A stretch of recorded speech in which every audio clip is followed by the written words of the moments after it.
A Virginia school board chairman is making waves after telling his students they don't have to stand for the Pledge of Allegiance. He recently tweeted, "Attention PWCS students and staff, you are not required to stand for the national anthem or pledge. There will be no action taken against you for choosing to not stand or participate. Our president is a bona fide idiot, but you are safe in PWCS." Ryan Sawyers is chairman of the Prince William County School Board in Virginia, who is also running for Congress. He joins me now. Now, just so our audience knows, there's a law from a long time back that doesn't require public school students to stand. But then you went so far as to call the President of the United States an idiot.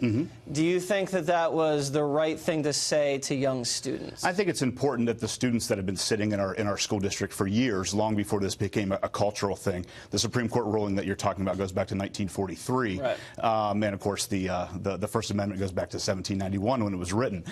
So, you know, it's important that those students know that I take a strong stance.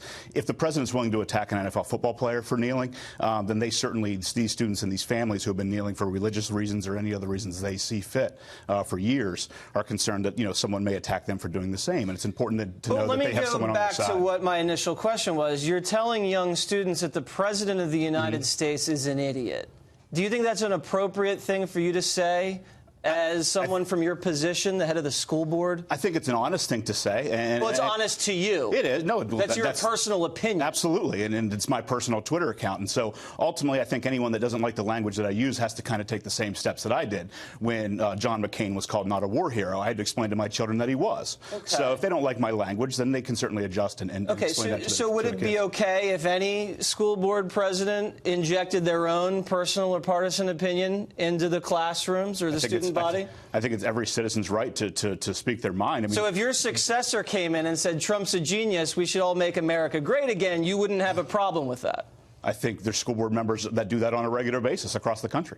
Okay, so there's a lot of politics in the school that you're at, apparently, because it looks like you can say whatever you want to the students. And personally, I think, you know, you give the students information and then let them make a decision. Don't inject your own partisan politics into it. Well, we all have our own opinions on everything, and ultimately it's a private Twitter account that I use to communicate to not just students but to everyone. Yeah, but you know your role as the county school board chairman is just more than your Twitter account. They're going to read it, it gets picked up, and you represent that job. Look, there's nothing that I can do that the president hasn't already done. And to steal his line, this certainly isn't unprecedented. Do you think you're disrespecting the office in front of these children, though? Because it's not just about Trump or Obama. It's the office. You're insulting the office. Is that a good example for the kids? I don't think I'm insulting the office. I think ultimately... You don't? By calling the President of the United States a bona fide idiot? He's trying to create a culture war to distract from, obviously, a terrible tax plan. And ultimately, that leaves local officials like me making sure that our 90,000 students feel protected. So other people think the President's just defending the flag. Calling the President an idiot is certainly not nearly as harmful as challenging where he was born. Okay. So there's no way that a school board chairman can be...